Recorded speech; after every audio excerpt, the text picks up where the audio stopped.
여러분 안녕하세요. 안녕하세요.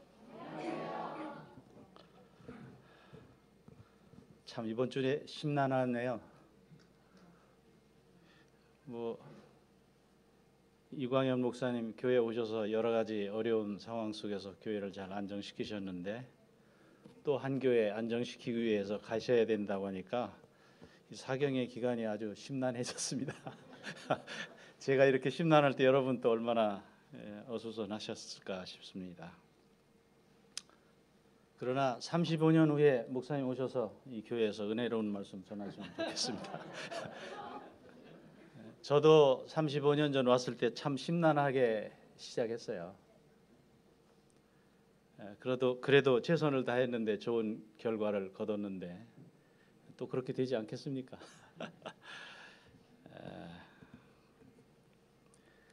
제가 오늘 가슴 벅찬 안식일을 맞았습니다.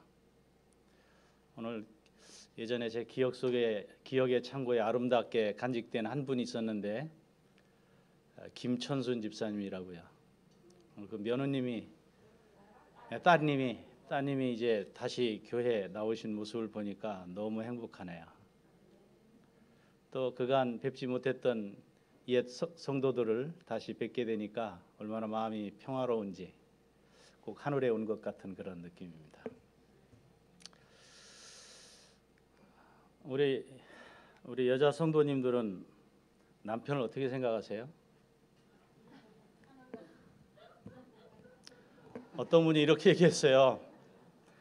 내 남편은 내 인생의 로또다.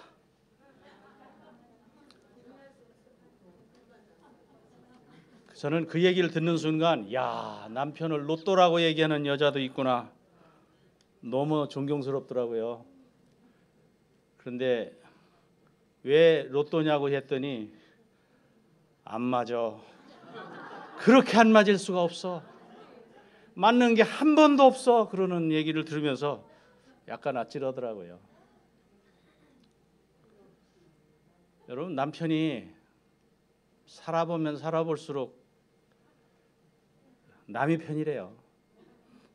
내 편이 아니라 남 편이래. 누구 편이냐고 했더니 이웃집 여자 편이래. 참 끔찍한 얘기이기도 해요. 너무 안 맞는 게 한 집에 살면서 너무 많이 드러나잖아요.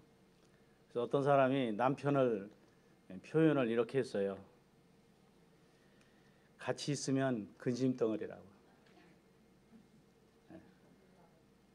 또 나가면 짐덩어리.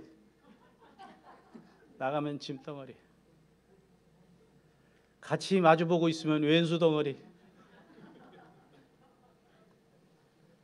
그 다음에 나가면 사고덩어리래요. 며느리한테 맡겨놓으면 골칫 구박덩어리. 여러분, 우리가 살면서 어떤 때 가까이 있는 사람이 너무 다르지 않아요? 그 다른 사람하고 산다는 게 참 쉽지 않아요. 그런데 이 나와 너무나 다른 사람하고 살면서 성숙하게 살 수 있다면, 그를 포용해 줄 수만 있다면, 그래서 정말 인생을 풍요롭게 성숙한 모습으로 아름답게 익어가며 살 수 있다면 얼마나 좋을까요? 오늘 말씀의 제목은 나이가 들수록 더 포용적인 사람 이야기입니다. 시편 139편 15절로 16절 있는 말씀을 보겠습니다. 내가 은밀한 데서 지음을 받고 땅의 깊은 곳에서 기이하게 지음을 받을 때에 나의 형체가 주의 앞에 숨기우지 못하였나이다. 내 형질이 이루기 전에 주의 눈이 보셨으며 나를 위하여 정한 날이 하나도 되기 전에 주의 책에 다 기록이 되었나이다. 한 성경절을 좀 더 보려고 합니다. 시편 103편 13절 14절입니다. 아비가 자식을 불쌍히 여긴같이 여호와께서 자기를 경외하는 자를 불쌍히 여기시나니 이는 저가 우리의 체질을 아시며 우리가 진토임을 기억하심이로다. 하나님께서는 우리를 무엇으로 아느냐면 체질적으로 하셔요. 제가 이제 인생을 한 이만큼 살고 난 다음에 깨달은 건 뭐냐면 나보다 나를 더 하나님이 잘 아신다는 사실이에요. 그리고 나보다 더 잘 아시는 하나님이 선하신 방법으로 인도해 주셔서 여기까지 왔다는 사실에 감사를 드립니다. 여러분, 사람은요 몇 가지 특징을 가지고 있는데 첫 번째로 기질적인 걸 좀 한번 생각해 보겠습니다. 기질이라고 하는 것은 타고난 겁니다.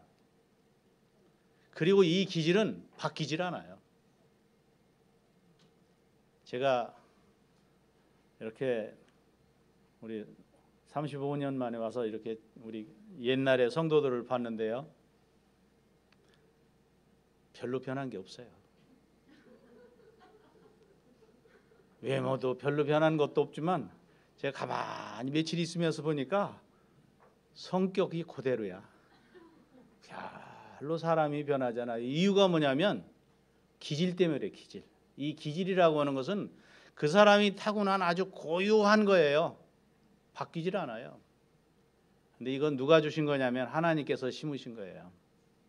하나님께서 뿌려놓으신 거예요. 그런데 우리 예수님의 비유 가운데 씨 뿌리는 비유 있잖아요. 농부가 씨를 뿌렸어요. 낮에 잘 뿌려놨어요. 근데 원수가 밤에 와서 더 뿌렸다고요. 더 뿌렸는데 더 뿌린 걸 우린 뭐라고 그래요? 가라지라고 그래요. 근데 가라지도요, 너무나 똑같은 가라지 있어요. 제가 어려서 시골에서 자랐기 때문에 여러분 그 조라고 하는 거 있어요. 조.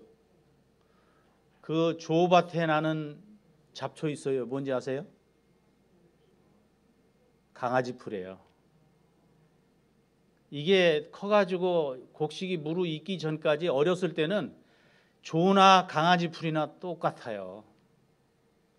그래서 미리 뽑아낼 수도 없어요. 그런데 이 사단이 죄를 지은 다음에 인간의 삶 속에 가라지를 덧뿌려 놨어요. 이 덧뿌려 놓은 것이 기질이에요, 이것도. 그런데 우리의 삶 속에 보면 좋은 것도 있지만 나쁜 것도 있는 거예요. 하나님께서 뿌려놓은 좋은 것도 있지만 사단이 뿌려놓은 나쁜 것도 있어요. 이 나쁜 것 때문에 얼마나 우리가 살면서 자신도 괴롭고 다른 사람도 괴로운지 몰라요. 두 번째는 이 인격이에요. 여러분, 사람이 타고났잖아요. 타고났는데 그래도 교육도 받고, 이 타고난 기질의 교육도 받고 또 환경의 영향도 받고, 그 다음에 사람이 살면서 가치관을 추가해요. 그러면서 이제 선택적으로 반응을 하기 시작하는 겁니다. 반응하는 거예요. 세 번째로는 성격입니다. 이 성격이라고 하는 것은 사람이 인간관계 속에서 이 기질과 그 다음에 인격을 바탕으로 한 다음에 선택적으로 사람에게 보여요. 이게 성격입니다. 이 성격이야. 이 세 가지가 어우러져서 우리가 순간순간 반응을 하고 살아가는 겁니다. 자, 그럼 우리가 왜 기질을 이해해야 되느냐면 내 기질이 타고난 기질이 긍정적인 요소도 알아야 돼요. 그래서 자기의 장점도 알아야 되지만 자기가 타고난 약점이 있다는 사실을 구조적으로 이해를 해야 돼요. 그래야 조심해요. 요거를 세련되게 다듬어요. 이것을 잘 다듬어서 살아가면서 인격적인 사람이 되는 거예요. 그래서 좋은 습관을 만드는 것은 요 기질을 이해할 때만 가능하다는 거예요.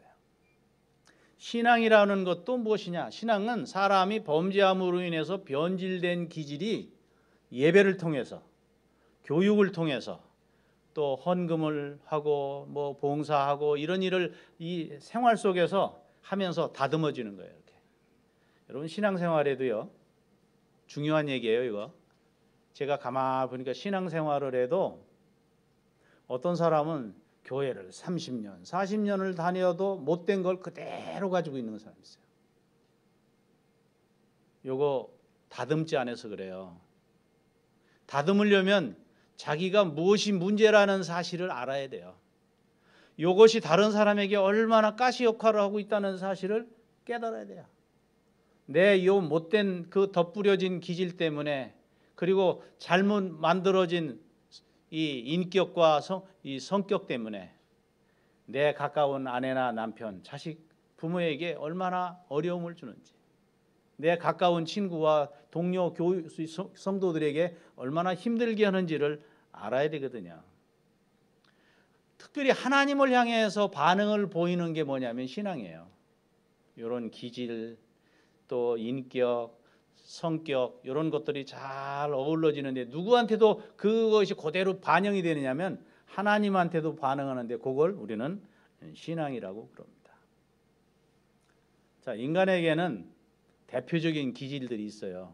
이걸 연구한 학자들은 뭐 인간의 기질을 32가지로 뭐 구분하기도 해요. 너무 복잡해서 줄여서 오늘 4가지만 말씀을 드리려고 해요. 첫 번째 이 기질은 다혈질이에요. 이런 사람 아주 괄괄하고 직선적이고 뭐 이래요.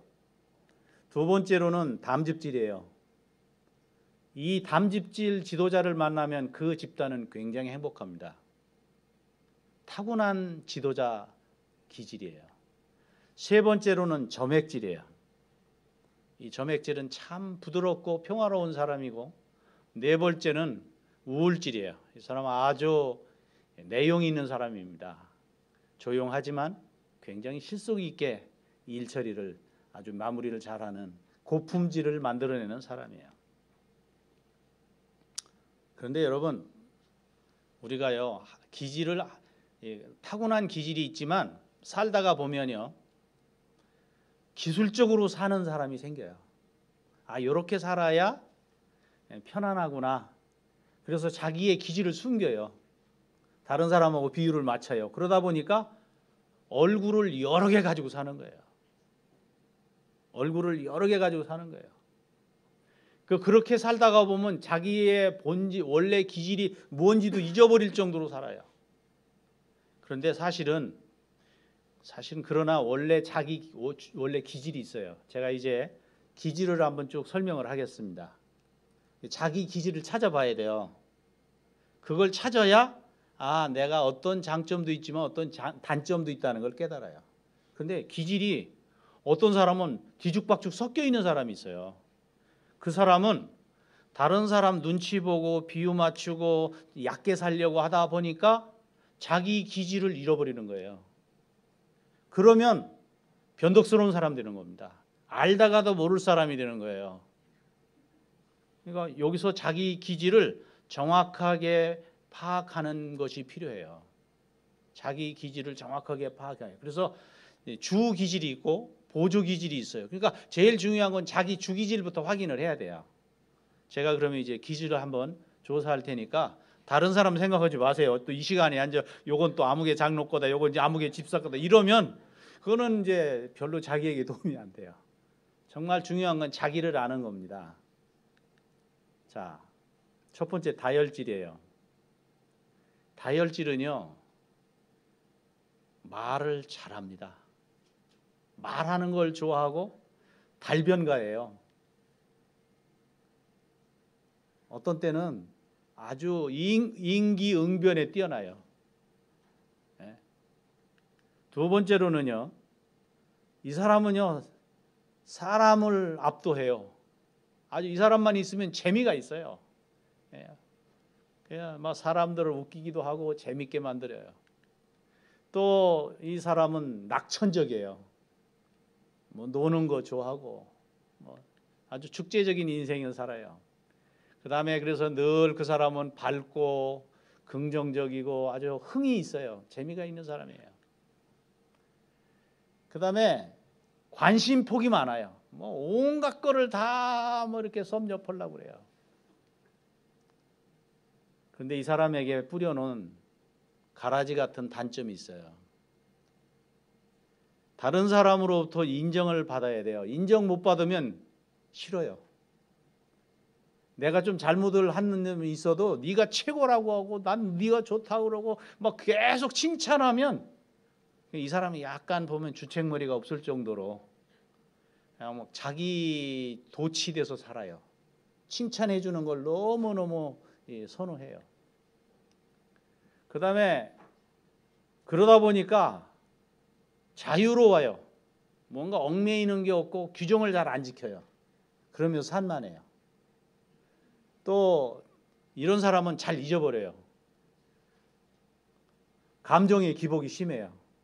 이런 사람이 강의 잘하고 유명한 사람이 되면 어떤 현상이 벌어지냐면 한날 한시에 강의를 막 3개, 4개 다 약속을 받아놔요. 거절을 못하니까. 거절하지 못하고 그냥 얘기하면 다 해주겠다고 해주게. 근데 나중에 하면 펑크를 내가지고 여러 사람 골탕 먹이는 타입이에요. 의도한 건 아닌데 하여튼 이 기질상 그래요. 이 사람은 그래서 아무리 훈련을 시키려고 해도 안 돼요. 그 다음에 과장이 심해요. 어떤 사람이 보면 거짓말쟁이야, 이 사람. 근데 그 사람 거짓말 하려고 한 게 아니라 하다 보니까 에스카레이터를 사서 약간 과장을 했을 뿐이에요. 거기다가 이렇게 굉장히 용감해 보이지만 정작 아주 어려운 일을 딱 만나면 뒤로 숨어요. 겁이 많아요. 겁이 많아요. 굉장히 용감한 것 같은데 굉장히 속으로는 겁이 많은 사람이에요. 담즙질의 사람은 일을 너무너무 조리 있게 잘해요. 기획하고 순차를 정해서 아주 조리 있게 해요. 그러니까 이 사람은 한번 일을 했다면 완벽하게 일 처리를 하는 타입이에요. 특별히 어떤 사람이냐면 목표를 정하면 어떤 어려움이 있어도 그 목표를 달성해요. 그래서 이런 사람은 신앙을 해도요 어떻게 하냐면 순교까지 당할 수 있는 사람이에요. 그게 옳다, 해야 된다 하면 어떤 만난이 있어도 극복해요. 그러니까 이런 분이 담임 목사로 오면 교회가 박살났어도 금방 해결돼요. 왜냐하면 목표를 딱 정하면 끝장을 보니까 해결이 돼요. 그 다음에 이 사람은요 누구의 도움을 꼭 받으려고 안 해요. 어떻게든지 최선을 다해서 자립하고 독립심이 강해요. 그래서 어떤 일도 할 뿐만 아니라 결정도 잘해요. 다른 사람이 머뭇머뭇해요. 예를 들면 다혈질인 사람은 이 사람 저 사람 눈치 보느라고 결정 못하는데 이 사람은 다른 사람 인심 얻으려고 하는 게 아니라 일을 똑바로 하는 게 중요하기 때문에 결정하면 그냥 하는 겁니다. 남들이 그렇게 어려우는 것도 단숨에 결정해 버려요. 그 다음에 지도력이 아주 뛰어난 사람이에요. 그런데 이 사람에게 결정적인 약점은 뭐냐면 독선적이에요. 남의 말 안 들어요. 그렇게 훌륭한데 남의 말을 좀 안 들어요. 거기다가 아주 지배적이에요. 한번 뭐 하면 장악력이 굉장히 강한 겁니다. 또 이 사람은 대신 사교적이질 않아요. 은근히 남한테 이 뭐라 그럴까요? 낯가림이 심해요. 더 나가서는요 아주 거만해 보여요. 사람들이 보기에 거만한데 누구도 아느냐면 자기도 자기가 거만한 걸 알아요. 굉장히 거만하고 그래서 이 어떤 일도 잘 참고 하지만 어떤 순간에는 아주 둔한 모습으로 달려들면서 이야기를 하게 되면 그런 사람을 참질 못해요. 참아주지 못해요. 세 번째 기질은 점액질이에요. 이 점액질은 이 사람은 굉장히 평화주의자예요. 이 사람은 누구하고도 다투려고 안 하고 특별히 싸우는 사람들 상담 잘하고 화해 잘 시키고 그래요. 그래서 이 분쟁 중재의 아주 귀재예요. 귀재. 조용해요. 재치가 있어요. 그래서 평화를 줘요. 얼마나 침착한지 몰라요. 잘 참습니다. 더 나아가서는 긍정적이고 사람이 아주 평화로워요. 태평해요. 그런데 이런 사람에게도 약점이 있어요. 결정적인 약점은 뭐냐면 게을러요. 되는 게 없어요. 그냥 늘 흥도 부족하고 늘 소극적이에요. 늘 피동적이고 남 따라서 하고 수습하고 그런 것들 해요. 결단력도 부족해요. 유유부단합니다. 더 나아가서는요 문제를 늘 관망해요. 그러니까 이 사람이 있으면 뭔가 속도는 나지 않아요. 근데 나중에 보면 이 사람 때문에 수습된 일도 꽤 많아요. 그리고 지극히 내성적이에요. 네 번째 기질은 우울질이에요. 이 우울질의 사람은요, 생각이 아주 깊어요. 실수를 잘 안 해요. 실수를 잘 안 해요. 그 다음에 이 일을 완벽하게 하려고 그래요. 그래서 이 사람이 일을 하면 일을 아주 깔끔하게 마무리합니다. 그리고 뭘 하나 해도요, 기능이 뛰어나요. 고품질 기능을 갖춰요. 대강이라는 게 없어요. 속으로는 그런데 이 사람이 굉장히 내 스스로 재능이 있다고 생각해요. 실제 재능이 많아요. 남들은 그렇게 보지 않을지만 이 사람은 사실은 재능이 많은 사람이에요. 그 다음에 정서가 굉장히 예민해요. 그런데 지나치게 내성적이야. 그래서 사교적이질 못해요. 더 나아가서는요, 자학을 잘해요. 뭐가 문제가 되면 나 때문에 이렇게 됐다. 심지어는 나 때문에 우리 집이 이렇게 됐다. 나 때문에 우리 교회가 이 모양이다. 나 때문에 우리 회사가 이렇게 됐다. 이렇게 스스로 자학을 많이 하는 타입이에요.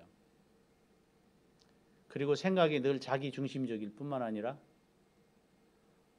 환경의 영향을 많이 받고, 결정적인 건 뭐냐면 모든 문제를 안전하게 생각한 나머지 지극히 부정적이에요. 그래서 이분하고 일을 하려고 하면 이 부정적인 문제 때문에 어떤 사람은 굉장히 어려워요. 아주 힘들어요. 자, 그러면 이렇게 설명해도 잘 이해가 안 가니까 다시 한번 점검을 해요. 요럴 때 낙심하면 다혈질이에요. 다른 사람이 나 인정해 주지 않을 때, 칭찬하지 않을 때, 그러면 실망스러운 거예요. 그 다음에 다른 사람이 이 일을 못했을 때, 여러분 다혈질인 사람은 특징은 뭐냐면 무조건 칭찬을 해야 되거든요. 그런데 담즙질인 사람은 무조건 칭찬하면 굉장히 기분 나빠해요. 이 사람은 무조건 칭찬하면 무슨 생각? 아주 이 사람이 날 가지고 놀라고 그러네. 나한테 칭찬 몇 마디로 그냥 사람을 조종하려고 하네. 이런 생각을 해요. 이런 사람은 남이 이 일을 못하는 걸 봐도 견디기 어려워요. 뿐만 아니라 자기가 일을 너무 잘해놨는데 잘한 걸 잘했다고 하지 않을 때 실망해요. 이 사람은 정말 자기가 일을 딱 부러지게 잘했을 때 칭찬해주면 굉장히 행복해요. 그렇지만 그걸 찾아서 칭찬하지 않으면 굉장히 마음에 상처를 입어요. 그 다음에 이 나의 가치를 존중하지 않을 때 낙심하는 사람은 점액질이에요. 그 다음에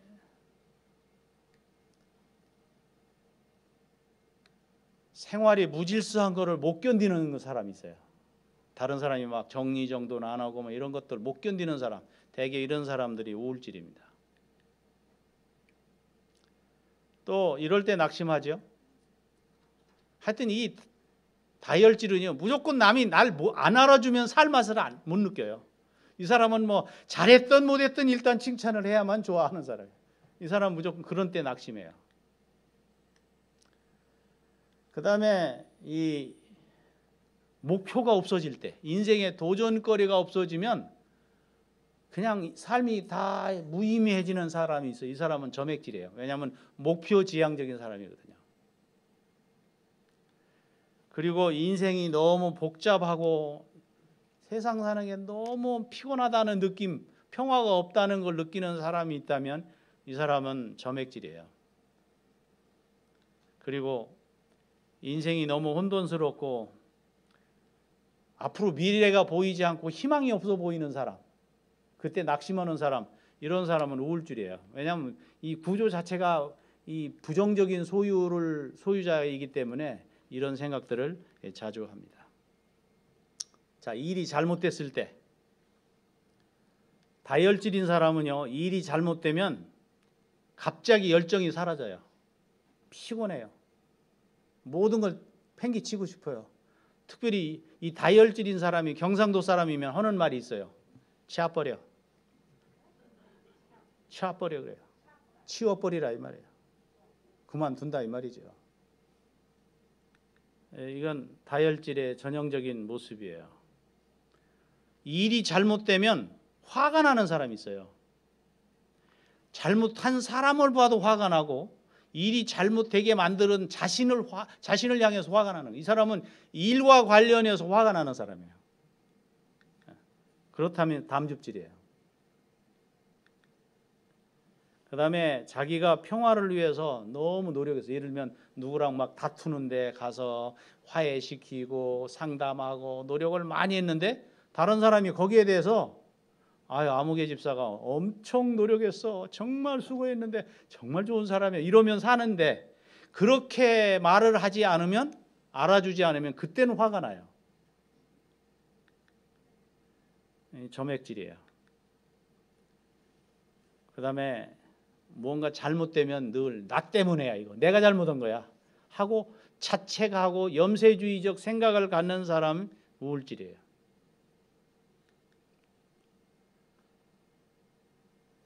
그 다음에 일 처리하는 방식이에요. 이 다혈질인 사람은 모든 사람이 좋아하는 방법을 선택하려고 그래요. 근데 여러분, 세상에 모든 사람에게 만족시킬 수 있는 방법이 있나요? 없죠. 그 다음에 자신의 생각대로 하려고 하는 경향을 가지고 있다면 담즙질이에요. 이 사람이 왜 이러느냐면 너무 똑똑하거든요. 아는 게 많아요. 그리고 뭔가를 해도 그냥 적당히 하는 게 아니라 확실하게 하는 편이기 때문에 이런 사람은 다른 사람을 잘 안 믿어요. 그래서 자기 방식대로 하려고 그래요. 그런데 평화롭게 일 처리를 하려고 하는 사람은 점액질이에요. 그리고 무슨 일을 해도 한 번을 해도 제대로 해야겠다고 생각하는 사람은 우울질이에요. 자, 이제 자기가 어디쯤 속해 있는지 대강 윤곽이 잡히기 시작하죠. 그리고 한두 개가 섞일 수도 있어요. 근데 어떤 쪽에 더 많으냐가 자기 주 기질이고 적은 쪽이 보조 기질이에요. 근데 보조 기질이 여러 개가 있다면 나는 이 다인격차예요. 그걸 뭐라고 하죠? 다중인격이라고. 다중인격. 이 다중인격이 되면 좀 곤란해요. 그럼 제가 오늘 성경에서 지독하게 싸웠던 얘기를 좀 할까요? 신앙이 아주 좋아도 싸워요. 여러분, 신앙이 좋으면 싸우지 말아야 될 거 아니에요? 근데 그렇지 않아요. 교회에서 직원회 해보세요. 다 믿음 있는 사람들이고 교회를 위한다고 하는데도 의견이 나눠져요. 근데 나눠지는데 적당히 나눠지는 게 아니라 나중에 목숨 걸고 그 의견이 갈리는 경우가 있어요. 제가 고등학교 다닐 때요, 학교를 가다 보니까 염소 2마리가 머리 박치기로 하며 싸우더라고요. 학교 마치고 저녁 때 올 때 보니까 그때까지 싸우더라고요. 하루 종일 여러분, 염소가 박치기 하는 거 보세요. 앞발을 딱 들어요. 멀리서부터 이렇게 뛰어와가지고 앞발을 딱 들은 다음에 그 다음에 어떻게 해요? 머리를 뒤로 뺐다가 팍 박는 거예요. 그럼 소리가 어떻게 날까요? 팍 소리가 나요. 근데 그걸 아침부터 저녁 때까지 하더라고요. 근데 어떤 때 보면요, 이런 앙숙들이 있어요. 앙숙들. 근데 성경에도 보면요, 지독하게 싸웠던 얘기가 나와요. 점잖하게 기록을 했을 뿐이에요. 근데 이렇게 싸우는 게 어떤 때냐면, 여러분, 돌도요, 시냇가에 가면 이렇게 동그랗게 다듬어진 돌이 있죠. 처음부터 동그라냈나요? 그 돌들이 처음에는 다 모가났어요. 그런데 이 돌에 모난 것과 저 돌에 모난 돌이 물속에서 굴르면서 부딪혀서 모난 돌이 서로 깎인 겁니다. 우리가 생긴 대로 살면 다 모난 돌이에요. 죄졌기 때문에. 그런데 그것들이 부딪히면서 이걸 둥그렇게 만드는 거예요. 나의 장점, 여러분 사람은요 장점과 단점이 같아요. 어떤 부분이 어떤 모습에서 보면 장점이지만 다른 모습에서 보면 그것이 단점이에요. 정리정돈 너무 잘하는 사람은 그것 때문에 부딪혀요 또. 그렇죠? 장점과 단점은 동전의 양면과 같아요. 그래서 나와 다른 사람의 장단점이 만나는 일을 통해서 충돌합니다. 바울과 바나바가 다퉜어요. 여러분 이 성경에서 보면 바나바만큼 좋은 사람이 있어요? 바나바는요, 사울이 처음에 이 예루살렘의 믿음의 식구들 앞에 등장할 때에 처음에는 핍박자였잖아요. 다른 사람이 인정해주지 않을 때에 바나바가 사울을 인정하고 무대에 세우면서 자기와 함께 가도록 했어요. 그래서 사도행전에 보면 처음에 1차 선교 여행을 가올 때 바나바와 사울이 이렇게 돼 있어요. 근데 시간이 지난다면은 사울과 바나바 이렇게 입장이 바뀌었어요. 그런데도 그런 것 가지고 질투하지 않은 사람이에요. 여러분 그게 쉬워요? 절대 쉬운 일이 아니거든요. 그런데 이 사람들이 다퉜어요. 왜 다퉜느냐? 1차 선교 여행을 떠날 때에 누구를 데리고 가느냐면 마가라고 하는 친구를 데리고 갔어요. 보조자로 데리고 갔어요. 인턴으로. 그런데 이 마가는 바나바에게는 친척이기도 하지만 이 부잣집 아들이에요. 마가가. 마가가 부잣집 아들인데 사도행전 13장에 보면 이 사람 데리고 이제 이 선교 여행을 갔는데 밤빌리아에 갔을 때에 마가가 너무 이 선교 여행이 어려워가지고 이기질 못하고 집으로 돌아갔어요. 여러분 사울은 성격이 어떤 그 기질을 가졌느냐면 점액질이에요. 그래서 이 사람은 무슨 목표가 한번 딱 정해지면 그걸 어떤 어려움이 있어도 완성해야 된다는 생각을 가진 사람이에요. 충성스러운 사람이에요. 근데 간다고 하니까 바울이 가만히 보니까 이 친구는 사명의식이 결여된 거예요. 아니 선교를 오면 이렇게 어려운 건 당연한 거지 말이지 그 어렵다고 중간에 짐을 싸가지고 가다니. 근데 그래도 품격을 갖춘 사람이니까 내놓고 얘기는 안 했어요. 그러나 속으로는 뭐라고 하냐면 사명감이 부족한 친구다. 책임감이 없다. 저 친구한테 앞으로 중요한 일을 맡겨서는 안 되겠다. 속으로 그런 생각을 해요. 그런데 바나바는 자기 친척이기 때문에만이 아니에요. 이 사람은 평화주의자예요. 평화주의자이기 때문에 이해심이 많아요. 부잣집 아들로 컸는데 언제 이런 일을 경험해 봤어? 가는 거 이해할 만한 거예요. 속으로 지금 이렇게 이해하고 있는데 두 사람이 생각과 이해가 다른 거예요. 왜냐하면 기질대로 생각하니까. 하여튼 어찌 됐든 간에 그렇게 해서 선교 여행을 잘 마쳤어요. 그리고 시간이 지났어요. 그래서 이제 2차 선교 여행을 가자고 결심했어요. 우리가 옛날에 세웠던 교회들 한번 가서 점검을 해보고 또 도울 것 돕자. 제가 마치 여기 지금 금천 교회에 와가지고 35년 만에 와서 교회에 다시 한번 보는 거고 똑같은 일을 해야겠다 이거예요. 와서 봤어요. 가는데 그렇게 합의를 잘 했는데 굉장히 기분 좋게 합의를 했어요. 그런데 문제는 뭐냐면 그럼 이번에 우리 누구 데리고 갈까? 그랬더니 바나바가 뭐라고 하냐면 마가 데리고 갑시다. 이 순간 그냥 바울이 속에서 불이 확 치밀어 오르는 거예요. 이 사람은 정신이 있는 거야 없는 거야. 선교를 가는데 지난번에 말에 중간에 그렇게 내 핑계치고 책임감도 없이 가버린 그 친구를 또 데리고 가자고. 이 정신 없어 이 사람. 바울의 기질상으로 볼 때는 마가가 용납이 안 되는 사람인 거예요. 마가가 용납이 안 됐는데 이번에 말하는 거 보니까 바나바 이 친구도 정신이 썩은 겁니다. 그래서 두 사람이 선교를 같이 안 가기로 했어요. 갈라섰어요. 여러분 이 일로 인해서 초대교회가요 조금 어려웠어요. 유능한 사람끼리 싸움이 붙으면 옆에 있는 사람들이 너무너무 어려워요. 눈치를 봐야 돼요. 피곤해지는 겁니다. 그 집단 자체가 갈등에 쌓이게 되는 거예요. 여러분, 기질 얘기를 좀 더 하겠습니다. 예수님은요, 사람이 다르다고 하는 걸, 본질적으로 다르다는 것을 이해하셨어요. 왜냐하면 당신이 사람을 만들었거든요. 그 구조적으로 이해를 하시는 거예요. 자, 베드로는 아까 우리가 봤던 기질 중에서 다혈질이에요. 제가 예전에 어린이반 선생도 했거든요. 교사를 했거든요. 뭘 물어보면 대답은 해야 됐어. 저요. 대답하겠다고 자기가 막 저요. 그래서 누구한테 물어봐요. 아무개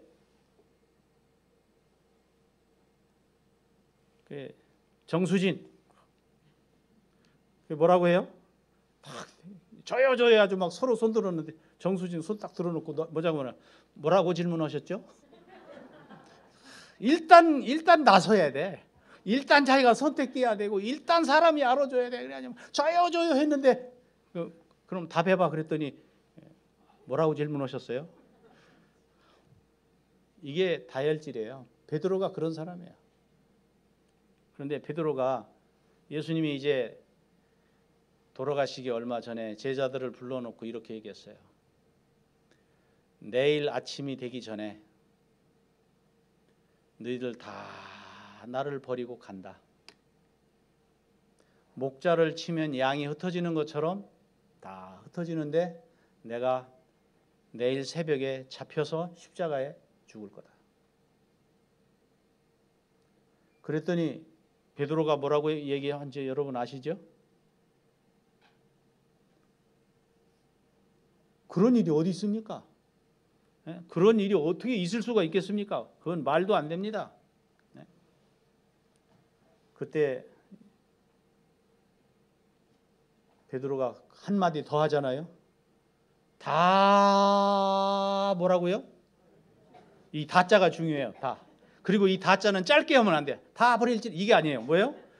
다 버릴지라도 저는 안 버릴 겁니다. 이 다에는 누구도 들어가요? 요한도 들어가고 안드레도 들어가고 빌립도 들어가고 바돌로메도 들어가고 다 들어가는 겁니다. 다 버릴지라도 나는 버리지 않을 겁니다. 그때 예수님께서 뭐라고 말씀하셨냐? 너도 버려. 너도 버리는데 내가 콕 찍어서 얘기하면 내일 새벽에 닭 울기 전에 네가 나를 3번 부인하리라.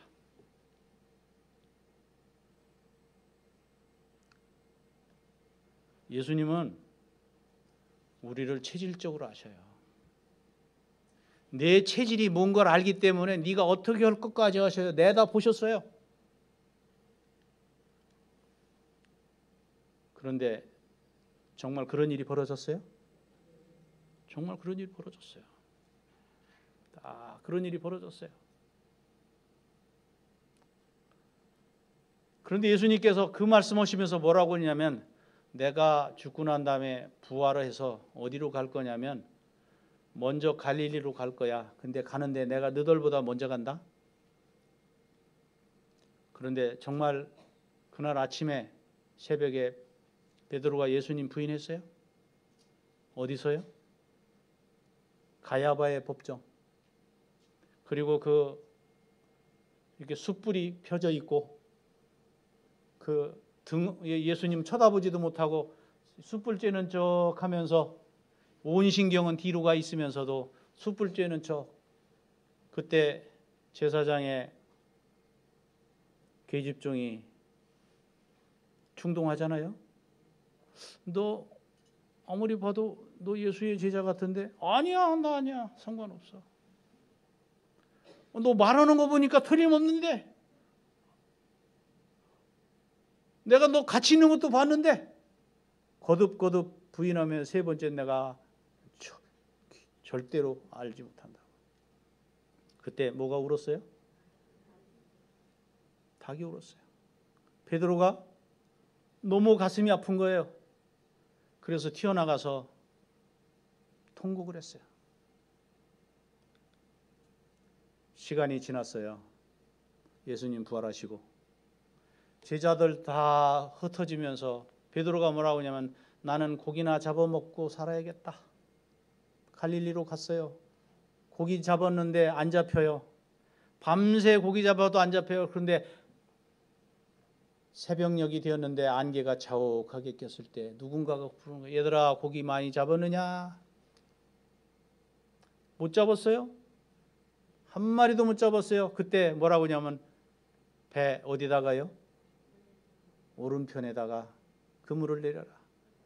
그래서 그물을 내렸더니 너무너무 많이 잡힌 거예요. 근데 고기가 너무 많이 잡히는 순간 3년 반 전에 자기가 제자로 부름을 받던 그 갈릴리 바다에서 예수님 만났던 생각이 나는 거예요. 깊은 곳에 가서 그물을 내려라. 그날 너무 많이 잡았어요. 상상을 초월하게 잡았어요. 상식적으로 안 되는 상황에서 고기를 잡았어요. 3년 반이 지난 지금 다시 그 일이 재현이 되면서 갑자기 누구라는 생각이 들어요? 아, 이건 예수님하고 관련된 사건인데, 근데 마침 그때 또 요한이 뭐라고 그래요? 입 바르게? 주님이시다. 요한은 주님이시다 그러는데 베드로는 그 말을 듣는 순간 먼저 뛰어들었어요. 물속으로. 베드로는 뭐가 앞서는 사람이라고요? 행동이 앞서요. 수영을 해가지고 막 해서 예수님 있는 데 왔어요. 진짜 선생님이에요. 와보니까 숯불이 펴져 있고 거기 떡도 구워져 있고 생선도 구워져 있고 예수님께서 제자들을 다 앉혀요. 그 다음에 생선도 먹이고 떡도 먹이시는 거예요. 어느 정도 식사가 된 다음에 예수님께서 물으셨어요. 베드로, 바요나 시몬아, 네가 여기 있는 모든 사람보다 나를 더 사랑하느냐? 요 더자가 또 문제야. 먼저는 다 버릴지라도 해놨는데 다른 사람보다 더 나를 사랑하느냐? 근데 그걸 또 몇 번이나 물어봐요? 3번 물어보는데 뭐가 자꾸 생각나요? 3번 모른다고 했던 대목이 생각나는 거예요. 거기다가 또 어디에 있어요 지금? 숯불 앞에 있는데 그 숯불이 지금 언제 숯불이 또 생각나는 거예요?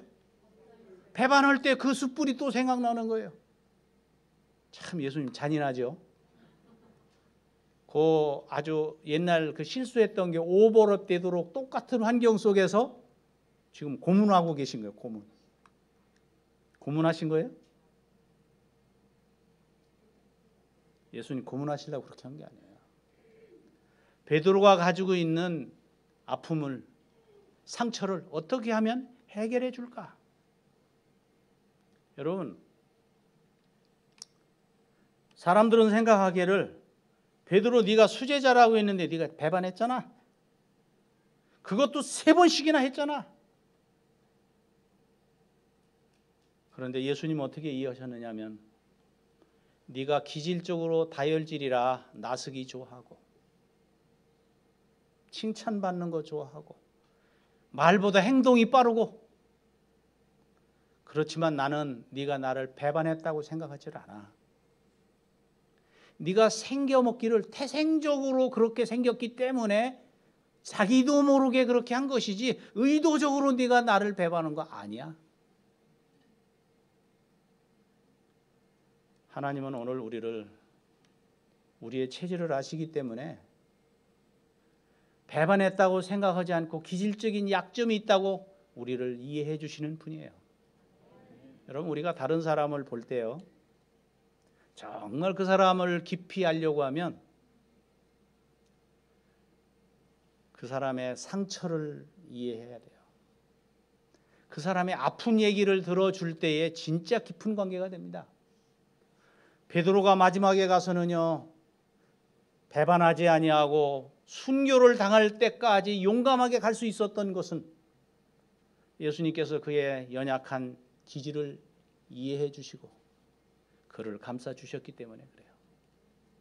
이 이야기는 베드로에게 속한 이야기만이 아니라 저와 여러분의 기질 속에 있는 연약한 부분을 하나님은 이해해 주신다는 거예요. 너는 그것 때문에 얼마나 마음을 아프게 하며 고통스럽게 시간을 보내는지를 나는 안다 이거예요. 여러분, 기질적인 약점을 인정하시고 용납하시는 그 예수님이 오늘 우리를 용서하시고 받아주심을 인해서 감사합시다. 마찬가지로 오늘 우리는 우리 가까이 있는 사람들의 기질적인 약점에 대해서 이해할 필요가 있어요. 용서할 필요가 있어요. 그를 측은히 여길 필요가 있어요. 그래서 그를 그 연약한 부분을 이해하고 감싸기 시작하면 그와 나는 예수님과 베드로와의 관계처럼 아주 밀도 있는 관계로 바뀔 수가 있다는 것입니다.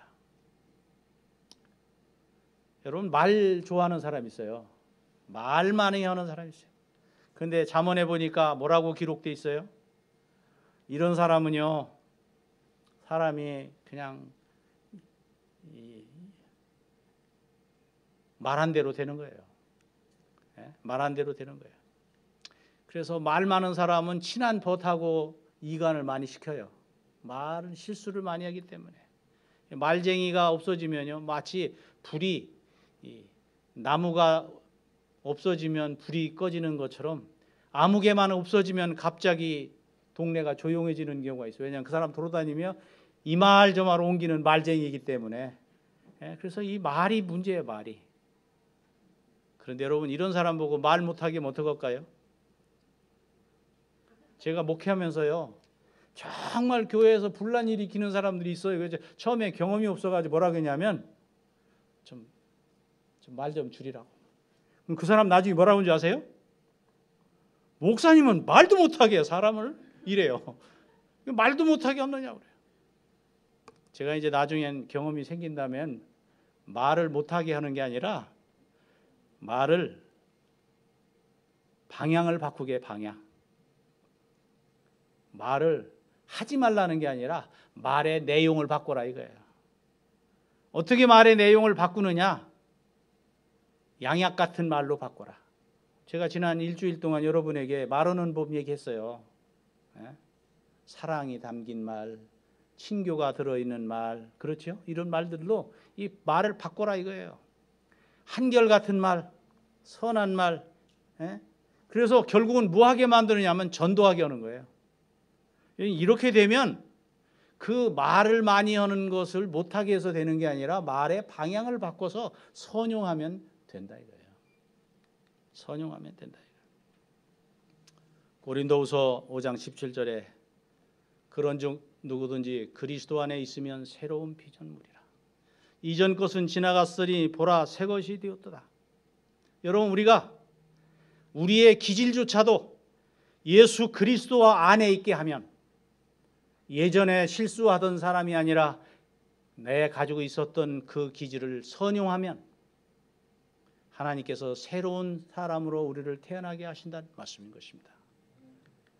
더 나아가서 베드로후서 1장 4절에 이로써 그 보배롭고 지극히 큰 약속을 우리에게 주사 이 약속으로 말미암아 너희를 정욕으로 인하여 세상에서 썩어질 것을 피하여 신의 성품에 참여하는 자가 되게 하신다고 하셨어요. 나에게 있는 약점, 다른 사람에게 있는 약점, 나에게 있는 장점, 다른 사람에게 있는 장점을 우리 모두가 이해하면서 그것들을 포용할 수 있는 성도들이 될 때 우리의 삶은 바뀌는 것입니다. 죄인이 된 후에 인간의 기질은 변했어요. 대표적인 건 뭐냐면 내 마음대로 하고 싶은 거예요. 여러분 보면요, 세상에 다 자기 마음대로 하고 싶어 합니다. 저희 집에 고양이가 4마리 있어요. 나가는 통로가 몇 곳 있는데 문을 열어놔도요, 꼭 자기가 나가고 싶은 문이 따로 있다는 거예요. 열어놓은 대로 나가는 게 아니라 자기가 가고 싶은 문을 열라. 문집사 빨리 문 열어라 그래요.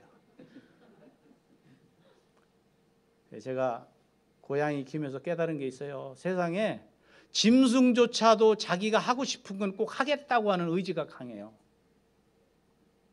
제 아내도 자기 하고 싶은 거 꼭 올라옵니다.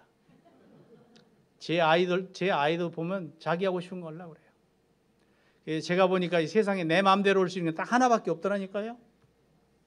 뭐만 할 수 있다고 제가 얘기했어요? 자동차 핸들만 내 마음대로 올 수 있지 내 마음대로 올 수 있는 게 아무것도 없더라고요. 이게 인간이 죄를 지은 다음에 인간의 기질이 변해버렸어요. 내 마음대로 하려는 거예요. 그런데 이건 사단의 기질이에요. 사단이 뿌려놓은 잘못된 기질에서 나온 것입니다. 그러므로 오늘 우리가 해결할 수 있는 방법은 무엇이냐면 우리의 길을 여호와께 맡기는 것입니다. 그를 신뢰하면 그가 우리로 하여금 그 모든 일을 하게 하실 거라고 시편 37편 5절은 말씀하고 있어요. 그 다음에 너그러운 사람에게는 은혜를 구하는 자가 많고 선물을 주기를 좋아하는 자에게는 사람마다 친구가 된다고요. 여러분, 나와 다른 사람들의 기질, 성향을 이해하고 넉넉히 받아주는 일을 통해서 다른 사람을 포용하며 함께 더불어 사는 성숙한 그리스도인이 되기를 간절히 바랍니다. 우리가 하늘나라에 가서 변하는 게 아니에요. 하늘 가기 전에 하늘에서 살 사람들의 모습으로 바뀌어야 돼요. 그래야 편하지, 그래야 하늘에 적합한 사람으로 변화되는 거예요. 그래서 하늘에 갈 때 성품 가지고 간다는 것입니다. 여러분, 마지막으로 제가 드릴 말씀은 이거예요. 사도 바울이 바나바를 이해를 못했어요. 마가를 용납하지 못했어요. 그런데 그가 노년에 마지막 감옥에 갇혀 있을 때에 이렇게 말했어요. 누가만 나와 함께 있느니라 내가 올 때에 마가를 데리고 오라. 마가를 드디어 용납하게 된 겁니다. 그를 포용하게 된 겁니다. 그와 함께 살 수 있게 된 것입니다. 비로소 그는 예수 그리스도를 닮은 성숙한 모습으로 바뀌었어요. 그때 아주 포용력 있는 사람으로 바뀌었고, 그래서 풍요롭고 넉넉한 인생으로 인생을 아름답게 익어가는 모습을 만들 수 있었다는 것입니다. 우리가 오늘 다시 만났고 또 헤어지면 언제 만날지 몰라요. 그런 한 가지 중요한 것은 우리가 이런 정신으로 살게 된다면 풍요롭고 아름답게 익어가는 삶이 될 것입니다. 종국에 만나지 못한다면 하늘에서라도 우리가 그렇게 풍성한 모습, 아름다운 모습, 맛있는 모습으로 익어간 모습으로 하늘에서 만날 수 있는 우리 모두가 되기를 간절히 바라면서 말씀을 마칩니다.